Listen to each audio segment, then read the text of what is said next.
Continuing to our second part of the Indian polity and the constitutional framework, we were dealing with the historical background in that we had completed the Regulating Act of 1773, the Pitt's India Act of 1784, and now we are moving ahead to our next topic. So, guys, welcome to Political Friend by Abhishek Verma. I am an assistant professor in MIT University. So, dealing with the book that is a must for every political science reader and even those students who have been quite proactive in knowing the political setup of this country. So the book is Indian Polity by M. Lakshmikant. So kindly have this book. This is a particular book which deals with all the issues which are currently going on and is a must for every student for your examinations preparation. Okay, so moving ahead, let's go to our topic. The Charter Act of 1813. As you all know, I will use a common language, a mixture of Hindi and English, because we all know that students might find a difficulty in understanding the English. So it's better to make a mix of it. The content is already in English, so I will make a Hindi translation for the subject matter. Charter Act of 1813. Charter act of 1813 में सबसे पहले जो काम British government करती है वो थी trade monopoly जो ब्रिटिश ईस्ट इंडिया कंपनी की थी उसको फिनिश करना, ट्रेड मोनोपोली ख़त्म करना। हमने प्रीवियस एक्ट्स में देखा था कि गवर्नमेंट पहले जो कॉमर्शियल पार्ट थी वो सिर्फ ब्रिटिश ईस्ट इंडिया कंपनी के पास दे रही है और जो उसका एडमिनिस्ट्रेटिव पार्ट था वो अपने पास रखना चाह रही थी। बट फिर 1813 में गवर्नमेंट ने इस सेटअप को भी चेंज करने की कोशिश करी। ऑलमोस्ट 30 इयर्स के बाद ये चेंज लाना क्यों कंपलसरी हो गया, हम उस पर फोकस करेंगे। तो ट्रेड मोनोपोली जो है गवर्नमेंट और ब्रिटिश गवर्नमेंट जो है वो इंडियन ईस्ट इंडिया कंपनी की कंट्रोल करने के लिए उनके ट्रेड मोनोपोली को एबॉलिश करती है। अब क्या था, जब ईस्ट इंडिया कंपनी की ट्रेड मोनोपोली ख़त्म हो जाती है तो बाकी जो रास्ते थे सारे मर्चेंट्स के लिए, जो ब्रिटिश मर्चेंट्स थे और भी जो थे, जो ईस्ट इंडिया कंपनी के अलावा भी अपने बिजनेस को रन कर रहे थे, उनको ये अपॉर्चुनिटी मिल जाती कि इंडिया के लिए एक इजी पैसेज, इंडिया के साथ बिजनेस करने के लिए ब्रिटिश गवर्नमेंट उनको रास्ता देती है। बट अगर ये रास्ता सारे ब्रिटिश मर्चेंट्स के लिए ओपन हो रहा था इंडिया के लिए, तो ईस्ट इंडिया कंपनी की मोनोपोली फिर भी टी पे और उनके चाइना के साथ ट्रेड पर उनकी मोनोपोली को एज इट इज़ कंटिन्यू रखा गया था। तो वैसे तो सारे बिजनेसेस के लिए बाकी ब्रिटिश मर्चेंट जो थे उनको इनवाइट करती है ब्रिटिश गवर्नमेंट कि सिर्फ ईस्ट इंडिया कंपनी ही नहीं, आप भी यहाँ पर अपने इन्वेस्टमेंट्स को कर सकते हैं। और सिर्फ दो ऐसे पोर्शन थे जहाँ पर ब्रिटिश ईस्ट इंडिया कंपनी को एक मोनोपोली फिर भी उनकी मेंटेन की जाती है। The first one was with the business of T and the second one was with trade with China. जो सेकेंड प्रोविज़न इस चार्टर एक्ट में ऑफ 1813 जो लाया जाता है, इट वाज कि अब जो ब्रिटिश क्राउन थी वो अपनी कंप्लीट सोवरेनिटी इंडियन टेरेटरीज पर क्लेम करने लगती है। तो इसका एक बहुत बड़ा इम्पोर्टेंस ये था कि अब ब्रिटिश क्राउन डायरेक्टली बहुत सारी चीज़ों पर अपना क्लेम डायरेक्ट अपना अधिकार जताने लगी थी, और ख़ास करके जो कंपनी की जो टेरेटरीज थी उस पर। तो इसका मतलब ये नहीं कि ब्रिटिश ईस्ट इंडिया कंपनी और ब्रिटिश क्राउन के बीच में सब कुछ बहुत अच्छा या बहुत बुरा चल रहा था। इसका मतलब बस ये था कि अब जो ब्रिटिश क्राउन है वो खुद ही पर्सनल इंटरेस्ट इंडियन टेरिटरीज पर रखने लगी थी। And we all know that India was a golden land, an opportunity for open for everyone, and that time India was vulnerable to the weak rulers of Delhi Sultanate. So it became an easy passage for everyone to have a look on India। और उसमें सबसे आगे निकले British crown, because British government जो थी east India company के through पहले ही बहुत अंदर तक आ चुकी थी। क्रिश्चियन मिशनरीज जो थे, जो इंडिया आ रहे थे for the purpose of enlightening people, तो क्रिश्चियन मिशनरीज जो थे, क्रिश्चियन मिशनरीज, उनको भी परमिशन मिल गया था इंडिया में इंटर करने का, ताकि वो अपने रिलीजन को प्रमोट कर सके। और इसका इम्पैक्ट क्या था ये हम सब समझ सकते हैं कि क्यों क्रिश्चियन मिशनरीज को इंडिया में एनलाइटमेंट लाने के लिए बुलाया गया था, या फिर उनको नॉलेजेबल। सोच लीजिए, जो जो कंट्री नालंदा जैसी यूनिवर्सिटी को चला रही थी, आज उसकी हालत ये हो गई थी डिपेंडेंसी दूसरे कंट्रीज की वजह से, कि अब उनको अपने ही कंट्री में क्रिश्चियन मिशनरीज को बुलाकर ट्रेन करने की जरूरत पड़ रही थी या नौबत आ रही थी। ये समझना हम लोग के लिए बहुत मुश्किल नहीं होगा कि क्यों जो ब्रिटिश गवर्नमेंट है वो क्रिश्चियन मिशनरीज को इंडिया में इंटर करवाती है एनलाइटमेंट के नाम पे, क्योंकि वो सिर्फ ये नहीं चाहते थे कि जो इंडिया में जो लोग हैं वो सिर्फ एज अ ट्रेडर या एज अ वर्कमैन इंडिया के लिए काम करें, but they wanted to have a very big pool of skillful labourers. Skillful labour चाहिए थे उनको, उनको अपनी जो क्रिश्चियनिटी थी उसको स्प्रेड करना था। वेस्टर्न एजुकेशन के नाम पे उनको उनकी कल्चर को चेंज करना था, जो प्राइम टारगेट था इन क्रिश्चियन मिशनरीज का। क्योंकि उनको पता था कि अगर ज़्यादा से ज़्यादा लोग उनको फॉलो करेंगे, उनके रिलीजन के ऊपर उनके तौर तरीक़ों को, उनके कल्चर को अपनाएंगे, तो इंडिया में ब्रिटिश गवर्नमेंट की सर्वाइवल या फिर जितने ब्रिटिशर्स थे उनका सर्वाइवल बहुत आसान हो जाएगा, because people will time them. Okay, वो उनको फॉलो करेंगे, उनकी आदतों को कॉपी करने की कोशिश करेंगे, and they will have affinity to the new thing that will be brought in the name of enlightening the people by bringing or imposing Christianity over them. So British government बहुत ही clearly Christian missionaries की entry India में करवाती हैं, education देने के नाम पर और इनलाइटमेंट करने के नाम पर। और इसका लास्ट प्रोविज़न जो चार्टर एक्ट में लाया गया वो ये था कि अब जो लोकल गवर्नमेंट्स बनने लगे थे उनको एक बहुत ही इम्पॉर्टेंट एस्पेक्ट गवर्नमेंट अलाउ करती है, एंड दैट वाज टैक्सेशन। अब जो है इजीली टैक्सेशन अवेलेबल था, सॉरी, इम्पोज करना इजी हो गया था लोकल गवर्नमेंट्स को, क्योंकि रेवेन्यू जनरेशन भी एक बहुत बड़ा टास्क था।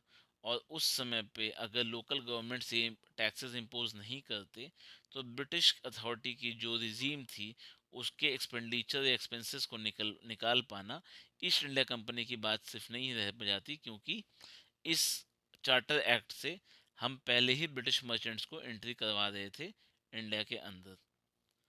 So this was all about the charter act of 1813, जहाँ पर ईस्ट इंडिया कंपनी की ट्रेड मोनोपोली ख़त्म की जाती है बाकी सारे कॉमर्शियल पर्पज से, except for T and the trade with China. तो यहाँ पर एक ओपन गेट इंडिया के का खोल कर दिया जाता है सारे ब्रिटिश मर्चेंट्स को, ताकि वो आए और यहाँ इन्वेस्टमेंट कर सकें, यहाँ के प्रॉफिट्स ले सकें। तो यहाँ पर कहीं ना कहीं ब्रिटिश क्राउन जो है वो ईस्ट इंडिया कंपनी की कॉमर्शियल पावर्स को भी कम करके, रिड्यूस करके, और कंपनीज के लिए रास्ते खोलती है। तो इससे जो कंपनी की टेरिटरी थी इंडिया के अंदर वो सारी की सारी अब ब्रिटिश क्राउन के सोवेनिटी या फिर उनके डायरेक्ट और इनडायरेक्ट रूल के अंदर आ जाती है, जहाँ पर ब्रिटिश क्राउन अपने आप को थोड़ा सा पहले से ज़्यादा प्रबुद्ध मानता है, या फिर आप कहेंगे इसको कि वो अपने आप को ज़्यादा डोमिनेंट यहाँ पर शो कर रहा है। इसी पर्पस को और आगे बढ़ावा देने के लिए लोगों को क्रिश्चियन मिशनरीज के थ्रू कन्वर्ट कराने के लिए या फिर अपने कल्चर को प्रमोट कराने के लिए, प्रीच कराने के लिए वो लेकर आते हैं, ताकि जो वेस्टर्न एजुकेशन के नाम पर, एनलाइटमेंट के नाम पर पीपल ऑफ इंडिया वो उनको फॉलो करने लगे, उनके रिलीजन को फॉलो करें, उनके तौर तरीकों को फॉलो करने लगे। और जो लास्ट ऐसा प्रोविज़न था कि जो लोकल गवर्नमेंट्स फॉर्म हो रहे थे अब वो इंडिविजुअल टैक्सेस कलेक्ट कर सकते थे अपने बिहाफ पर, and at the same time जो भी उनको टैक्स नहीं देता वो उनको they were allowed to impose charges on them ताकि वो चार्ज दे सके और टैक्स पे नहीं करते। तो यहाँ पर लोकल अथॉरिटीज़ को भी पावर दी गई। ईस्ट इंडिया कंपनी को मोनोपोली ख़त्म करके सिर्फ दो ट्रेड में रहने दी गई। फिर क्रिश्चियन मिशनरीज को एंटर किया गया और ब्रिटिश क्राउन अपने डोमिनेंसी को कंपनी के टेरिटरीज के ऊपर क्लेम करने लगती है, वो उसके ऊपर यूज करती है। तो this was all about the charter act of 1813। Now moving ahead to the charter act of 1833, see the time period. Only after 20 years एक नया चार्टर एक्ट। तो अब आप ये नोटिस करेंगे कि बहुत कम कम टाइम पर ही चेंजेस आने लगते हैं इनके एक्ट्स में। और वो क्यों होता है, we will see to it कि ये चेंजेस क्यों लाती है ब्रिटिश इंडिया, और इतने जल्दी चेंजेस लाने की या 20 years के स्पैन में चेंजेस लाने के पीछे क्या रीज़न थे। तो पहला फीचर जो ये एक्ट कहती है वो ये बताती है कि जो गवर्नर जनरल ऑफ बंगाल थे, अब उनको गवर्नर जनरल ऑफ इंडिया कहा जाने लगा, और जितने भी सिविल और मिलिट्री पावर्स थे अब वो उनके ऊपर दे दिया जाता है। तो पहले जो गवर्नर ऑफ बंगाल थे उनको सबसे पहले हम गवर्नर जनरल ऑफ बंगाल बनाते हैं, और अब वो जो गवर्नर जनरल ऑफ बंगाल है अब हम उनको गवर्नर जनरल ऑफ इंडिया कहते हैं। तो मैं आप लोगों को बस याद दिला दूं कि ये गवर्नर ऑफ बंगाल को गवर्नर जनरल ऑफ बंगाल हमने बनाया था रेगुलेटिंग एक्ट ऑफ 1773 से, जो हमने अभी पहले पढ़ा है, रेगुलेटिंग एक्ट ऑफ 1773। तो उसके थ्रू ये गवर्नर जनरल ऑफ बंगाल बनते हैं। और अब 1833 में इनको गवर्नर जनरल ऑफ इंडिया कहा जाने लगा इस पोस्ट को।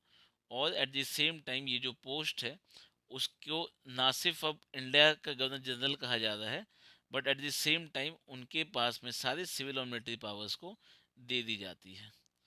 तो आप सोचिए कि जो सेंट्रलाइज एडमिनिस्ट्रेशन की बात ब्रिटिश क्राउन कर रही होती है, ब्रिटिश गवर्नमेंट उस टाइम कर रही होती है, अब उसके इम्प्लीमेंटेशन की चीज़ों अब उसके इम्प्लीमेंटेशन करने के लिए अब चीज़ें एज इट इज़ वर्क कराने लगती है ब्रिटिश क्राउन। तो अब यहाँ पर जो गवर्नर जनरल ऑफ बंगाल थे, जो कि पहले गवर्नर ऑफ बंगाल थे, वैरन हास्टिंग्स से पहले, मैंने आपको बताया था पिछली क्लास में। तो अब वो गवर्नर ऑफ बंगाल को गवर्नर जनरल ऑफ बंगाल बनाया जाता है 1773 के रेगुलेटिंग एक्ट से, और अब 1833 के चार्टर एक्ट से अब उनको हम गवर्नर जनरल ऑफ इंडिया बना रहे हैं। ठीक है, और सारी की सारी सिविल और मिलिट्री पावर्स अब उनको दे रहे हैं। इससे एक बहुत बड़ा डिफरेंस ये आता है कि जो सेंट्रलाइज रिजीम की बात हो रही थी उसको कहीं ना कहीं ब्रिटिशर्स अब एक्वायर करना चाहते हैं या उसके प्रति काम करना चाहते हैं। तो जो टेरिटोरियल एरिया था ब्रिटिश इंडिया के अंदर, वह सारा का सारा अब डायरेक्ट और इनडायरेक्टली कंट्रोल में आ चुका था गवर्नर जनरल ऑफ इंडिया के। और लॉर्ड विलियम बेंटिक ऐसे पहले गवर्नर जनरल ऑफ इंडिया बनते हैं। ठीक है, तो पहला गवर्नर जनरल ऑफ बंगाल कौन बनते हैं, लॉर्ड वैरन हेस्टिंग्स। और जो पहले गवर्नर जनरल ऑफ इंडिया बनते हैं वो हैं Lord William Bentinck.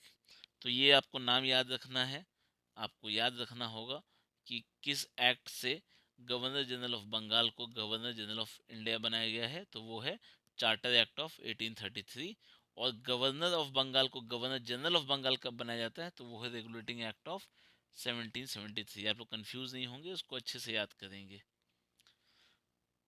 Moving to the second provision of this act, यह कहता है कि जो गवर्नर ऑफ बॉम्बे और मद्रास थे उनके लेजिस्लेटिव पावर्स को रिड्यूस किया जाता है, और अब सारा का सारा एक्सक्लूसिव लेजिस्लेटिव पावर जो है वो पूरे ब्रिटिश इंडिया का गवर्नर जनरल ऑफ इंडिया के हाथ में दे दिया जाता है। तो ये जो लेजिस्लेटिव पावर है किनकी, बॉम्बे की और मद्रास की, ये अब इनसे स्नैच करके किनको दे दिया जाता है, गवर्नर जनरल ऑफ इंडिया को।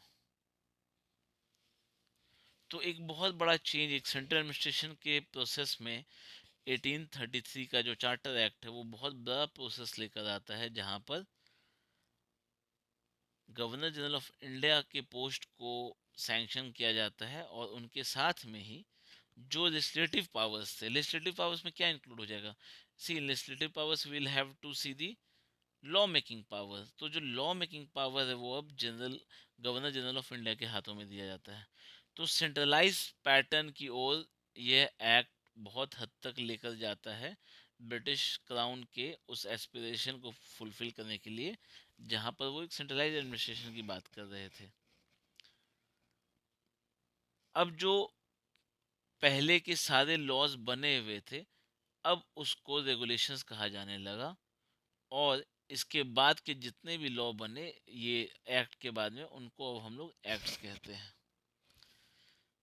तो the laws which were made under the previous acts were now called as regulations, but after this act of 1833 सारे के सारे रेगुलेशंस जो अब बनने लगे थे या जो लॉज बनने लगे थे, उनको अब हम लोग एक्ट्स कहते हैं।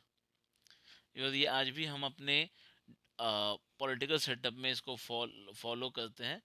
कोई भी ऐसा बिल जो किसी भी हाउस में पार्लियामेंट में पेश होता हो, तो उसको हम पहले बिल कहते हैं, और जब वो बिल एक वो बन जाता है, लॉ बन जाता है, तो उसको हम लोग एक्ट कहते हैं।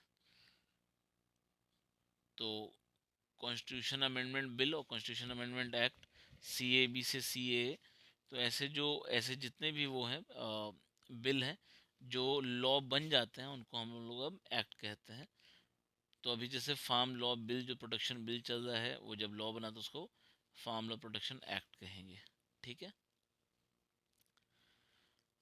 अब इस चार्टर एक्ट से ना सिर्फ ब्रिटिश ईस्ट इंडिया कंपनी की जो कॉमर्शियल बॉडी थी उसको कम्प्लीटली ख़त्म करके अब जो एडमिनिस्ट्रेटिव बॉडी है सिर्फ उसको रखा जाता है, क्योंकि कॉमर्शियल बॉडी जो थी, जो कि प्योरली एडमिनिस्ट्रेटिव बॉडी बन चुकी है, उसके एक्टिविटीज़ को ख़त्म किया जाता है, सो दैट जो कंपनीज के टेरिटरीज थी इंडिया में, वो अब interest of his majesty, his heirs and successors, उनको दिया जा सके। तो यहाँ पर देखिए वो क्या कर रहे हैं। यहाँ पर जो कॉमर्स की पार्ट थी, ट्रेड एंड कॉमर्स की पार्ट थी ईस्ट इंडिया कंपनी की, उसको कम्प्लीटली ख़त्म करके जो लास्ट एक्ट था जो हमने अभी पढ़ा, इसके पहले 1813 का, उसमें ईस्ट इंडिया कंपनी के सिर्फ कॉमर्शियल पार्ट्स को छोड़ा जाता है, उसके मोनोपोली को कम कर देते। बट इस एक्ट से, चार्टर एक्ट ऑफ 1833 से, उनकी पूरी की पूरी कॉमर्शलाइजेशन पे उसको रद्द कर दिया जाता है, या फिर उसको ख़त्म कर दिया जाता है ब्रिटिश क्राउन के द्वारा, और अब ये सिर्फ एक एडमिनिस्ट्रेटिव बॉडी बनकर रह जाती है जो ब्रिटिश ईस्ट इंडिया कंपनी है। और जो कंपनीज की प्रॉपर्टी थी, क्योंकि मैंने लास्ट एक्ट में भी बताया आपको 1813 के एक्ट में, कि गवर्नमेंट अब जो है वो उसको territorial positions of in India कहने लगी थी, British territorial positions in India जो ब्रिटिश क्राउन के अंडर थी। तो अब ये जो कंपनी के टेरिटरीज हैं वो मैजेस्टी और उनके सक्सेसर्स के टेस्ट पे चलने लगा था। तो यहाँ पर कहीं ना कहीं अगर हम ऐसा भी कहें कि ईस्ट इंडिया कंपनी अब सिर्फ नाम मात्र की एक कंपनी रह गई थी, क्योंकि ट्रेड एंड कॉमर्स तो बचा नहीं था, बट उसके अलावा वो एक एडमिनिस्ट्रेटिव बॉडी जरूर थी, क्योंकि उसका एडमिनिस्ट्रेटिव सेटअप पहले से था, और इंडिया पे कंट्रोल भी उसका बहुत मैक्सिमम था उस समय तक। ये जो चार्टर एक्ट ऑफ 1833 है, यह एक ओपन कंपटीशन की भी बात करता है। ओपन कंपटीशन किस चीज़ की? सिविल सर्वेंट्स की। सिविल सर्वेंट्स की ही क्यों? क्योंकि कोई भी ऐसी कॉमर्शियल एंटिटी जो किसी दूसरे कंट्री में रन कर रही थी, और जहाँ पर एडमिनिस्ट्रेशन सेटअप को भी चेक करना था, वहाँ पर बिना सिविल सर्वेंट्स के ऐसी कोई भी व्यवस्था बनाना बहुत ही मुश्किल थी। तो जब आपसे ये पूछा जाए कि सिविल सर्वेंट्स की एग्ज़ाम, या फिर जो अब हम लोग आज के टाइम में उसको यूपीएससी कहते हैं, ये हम सब जानते हैं, तो ये कब इंट्रोड्यूस हुआ? तो ये इंट्रोड्यूस हुआ आपके 1833 के चार्टर एक्ट से। ये आपको इम्पोर्टेंट पॉइंट आपको नोट करना है कि यह 1833 के एक्ट में ओपन कंपटीशन की बात करते हैं सिविल सर्वेंट्स की, और वो स्टेट करते हैं that Indian should not be debarred from holding any place and office और एम्प्लॉयमेंट अंडर द कंपनी। तो अब उनको पता था कि जब हम इतने बड़े देश को रूल करने जा रहे हैं या रूल कर रहे हैं, तो भाई हम हमारे वहाँ के लोग तो सारे आ नहीं सकते हैं। अब वो पूरा ब्रिटेन इंडिया तो ले आ नहीं आता, अगर ले भी आते तो भी 1/4 इंडिया भी नहीं भरता सारे ब्रिटिश पीपल से। तो अब उनको जो स्किल्ड वर्कर्स थे वो यहीं से चाहिए थे, इंडिया से ही। तो वो कहते हैं भाई अगर इंडिया से ही चाहिए, पिछले 1813 के एक्ट में उन्होंने स्किल की बात करी थी, उन्होंने मिशनरी की बात करी, एजुकेशन की बात करी थी। तो कहते हैं भाई सोच रहे होंगे कि भाई 20 साल बहुत है, 20 साल में अब कुछ लोग तो कम से कम अट्रैक्ट होकर इस सिविल सर्वेंट्स के एग्ज़ाम के लिए आगे आएंगे और तभी हम इंडियंस की मदद से ही इंडिया पर रूल कर पाएंगे। देखिए ये बात बहुत 100% सच है कि अगर ब्रिटिशर्स का साथ इंडियंस नहीं देते, कुछ इंडियंस जो भी थे, a handful of Indian people who were very loyal to the British government और the British crown, they were the ones who led India down in its uh, in its initial phases, when India could have achieved a better success, a better freedom, and at a better time, means that it could have achieved independence much more before that of 1947. But Britishers were very clear कि उनको करना क्या है। उन्होंने कहा भाई हमें लोग चाहिए, हमें बाहर से ला नहीं पाएंगे तो क्यों ना हम इंडियंस को अलाउ कर देते हैं। जब इंडियंस यहाँ होकर ही अपना एग्ज़ाम दे देंगे तो हमारी काम बहुत भी आसान हो जाएगी। तो जो 1833 का एक्ट है उसमें आपको याद रखना है कि एक सेंट्रलाइज एडमिनिस्ट्रेशन की बात कर रहे हैं ब्रिटिश गवर्नमेंट। उसके लिए जो लेजिस्लेटिव पावर्स हैं बॉम्बे और मैड्रास के, वह गवर्नर जनरल ऑफ इंडिया को दे दिया जाता है, जो कि पहले गवर्नर जनरल ऑफ बंगाल थे, अब उनको गवर्नर जनरल ऑफ इंडिया कहा जाने लगा। इस एक्ट के पहले जितने भी लॉज बने उसको रेगुलेशंस कहते हैं। 1833 के एक्ट के बाद अब इसको हम लोग एक्ट कहते हैं। और सिविल सर्वेंट्स के एग्जामिनेशन की ओपन कंपटीशन की बात करता है यह चार्टर एक्ट ऑफ 1833। और उसमें सिविल सर्वेंट्स के सिलेक्शन की बात होती है, जहाँ पर इंडियंस को भी इक्वल अपॉर्चुनिटी देने की बात कही गई है, because they need a pool of skillful worker. अब 33 की बात हो गई, 13 की बात हो गई, फिर 20 साल बाद एक चेंज आता है। वह चेंज आता है 1853 के एक्ट में। अब हर 20 साल पे ये हमें चेंजेस क्यों चाह रहे थे, या ब्रिटिश गवर्नमेंट क्यों चाहती है और वो क्यों ऐसा करते हैं, उसके फीचर्स हमें जानने पड़ेंगे। तो एक एक करके हम फीचर्स पे चलते हैं। फॉर द फर्स्ट टाइम ऐसा होता है जब लेजिस्लेटिव और executive functions governor general council का डिफाइन किया जाता है। अब आप सोच लीजिए कि गवर्नर जनरल का जो काउंसिल था उसके लेजिस्लेटिव और एग्जीक्यूटिव फंक्शंस को डिफाइन किया जाता है। सो अब जो गवर्नमेंट जनरल की जो काउंसिल थी उसके लेजिस्लेटिव और एग्जीक्यूटिव फंक्शंस को गवर्नमेंट अलग अलग डिफाइन करती है। तो अब हमें ये भी समझना होगा कि भाई गवर्नमेंट की मंशा क्या थी, कि जहाँ पे वो लेजिस्लेटिव को एग्जीक्यूटिव से डिफरेंस कर देता है, तो हमें ये भी जानना होगा। तो आइए इसको हम लोग समझते हैं। 6 नए मेंबर को लेजिस्लेटिव काउंसिल, जिनको काउंसलर कहते हैं लेजिस्लेटिव काउंसलर, उनको इसके काउंसिल में किनके काउंसिल में, जो गवर्नर जनरल काउंसिल में ऐड किया गया था। अब ये जो गवर्नर जनरल की जो लेजिस्लेटिव काउंसिल थी, which was also known as Indian legislative council और द सेंट्रल लेजिस्लेटिव काउंसिल। तो देखिए अब क्या क्या चेंजेस आ रहे हैं। जो लेजिस्लेटिव काउंसिल है उसमें 6 मेंबर्स ऐड किए जा रहे हैं, और उस काउंसिल की जो एग्जीक्यूटिव और लेजिस्लेटिव फंक्शंस है उसको हम लोग सेपरेटली डिफाइन कर रहे हैं या फिर सेपरेट कर रहे हैं। जो लेजिस्लेटिव विंग था इस लेजिस्लेटिव काउंसिल का, जो गवर्नर जनरल का लेजिस्लेटिव काउंसिल होता है, वो एक मिनी पार्लियामेंट की तरह एक्ट करने लगा, क्योंकि उसके जितने भी डिसीजंस थे वो सेम प्रोसीजर फॉलो करते थे जैसा कि ब्रिटिश पार्लियामेंट में होता था। और ये जो लेजिस्लेशन है वो हमेशा गवर्नमेंट के स्पेशल फंक्शन के तौर पे देखा जाने लगा, जिसके लिए एक स्पेशल मशीनरी और स्पेशल प्रोसेस हुआ करता था। तो अब हमको यही समझने की जरूरत है कि गवर्नर जनरल की जो काउंसिल थी उसमें क्या क्या चेंजेस इस सेमेस्टर में लाए जा रहे हैं या इस चार्टर एक्ट में लाए जा रहे हैं। तो जो पहला बड़ा चेंज था वो यह था कि जो गवर्नर जनरल के काउंसिल में 6 मेंबर्स को ऐड किया गया था टू अ सिस्टम। ये जो काउंसिल थी उसमें जो लेजिस्लेटिव काउंसलर्स ऐड हुए थे, वो लोग की जो लेजिस्लेटिव विंग थी वो एक मिनी पार्लियामेंट की तरह वर्क करती थी। और जो गवर्नर जनरल थे उनकी यह mini parliament same as British parliament की तरह वर्क करती थी, बट उसमें जो लॉ मेकिंग प्रोसेस था वह थोड़ी स्पेशल मशीनरी और स्पेशल प्रोसेस के थ्रू चलती थी। और जो एग्जीक्यूटिव और लेजिस्लेटिव फंक्शन है, देखिए लेजिस्लेटिव फंक्शंस का मतलब हम क्या समझते हैं। जब हम लेजिस्लेटिव फंक्शन की बात करते हैं इसका मतलब होता है लॉ मेकिंग फंक्शंस। और एग्जीक्यूटिव फंक्शंस की मतलब क्या का मतलब क्या होता है कि किसी भी ऑथोराइज पर्सन या पोस्ट पर जो डिसीजंस लिए जाते हैं उसको एग्जीक्यूट कराने का जो साइनिंग अथॉरिटी होता है वो होता है एग्जीक्यूटिव फंक्शंस। तो जैसे हमारे प्रेसिडेंट हैं, तो अगर हम हमारी लेजिस्लेटिव बॉडी जो है कि जो पार्लियामेंट है वो कोई लॉ बनाती है, तो उसमें एग्जीक्यूटिव फंक्शन जो है वो हमारे प्रेसिडेंट निभाते हैं, उसको साइन करके उसको लॉ बनाते हैं उस बिल को अगर पास होने के बाद में। तो ये है इसका first point. Moving to the second point, second provision of this charter act of 1853।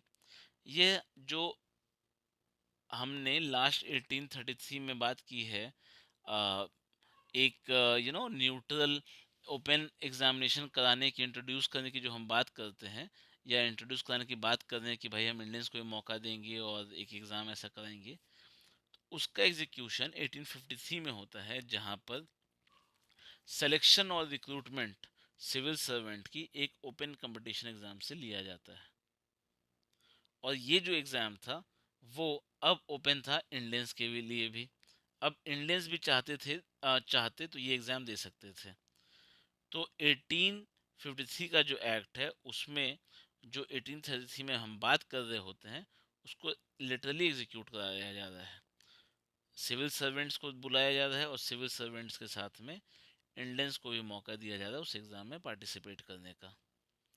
तो ये जो पार्टिसिपेशन है वो बहुत इंपॉर्टेंट बन जाता है।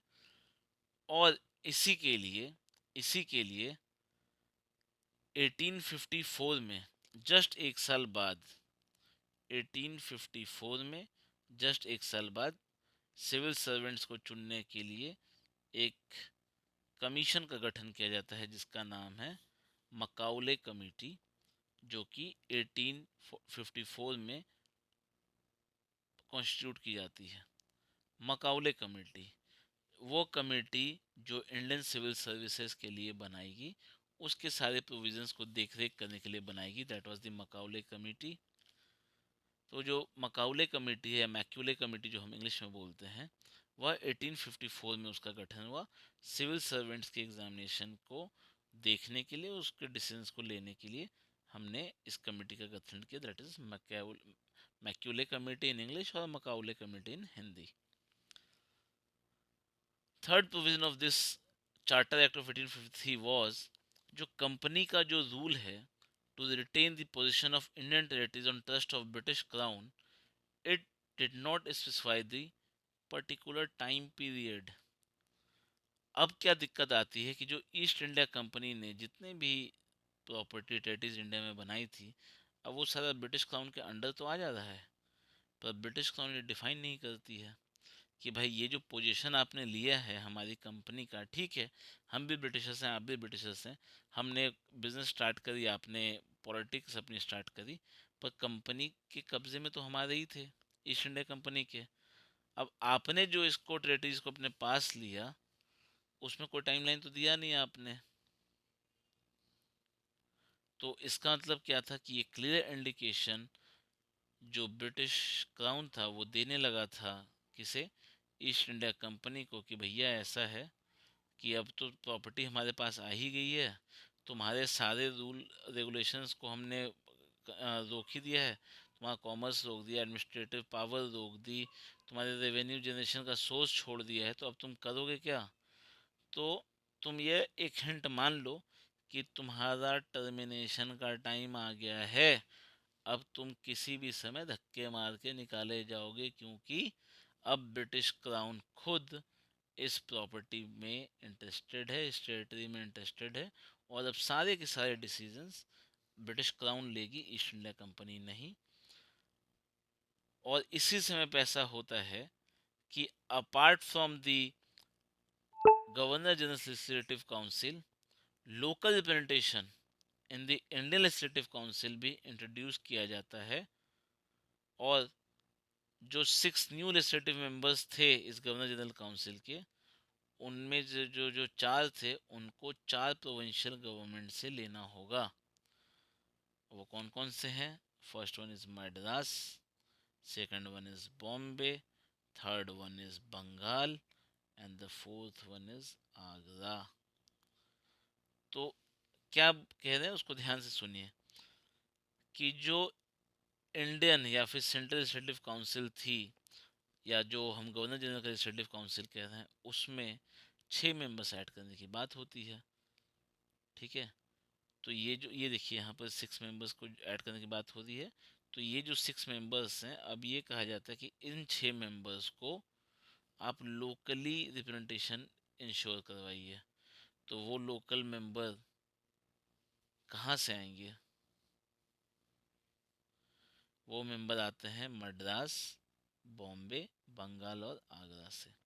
तो 1853 का जो चार्टर एक्ट है, उसमें हमारे लिए इम्पोर्टेंट क्या क्या है कि भाई जो लेजिस्लेटिव और एग्जीक्यूटिव पावर थे, legislative executive power governor general council के, उसको डिफाइन करके डिफरेंशिएट किया जाता है।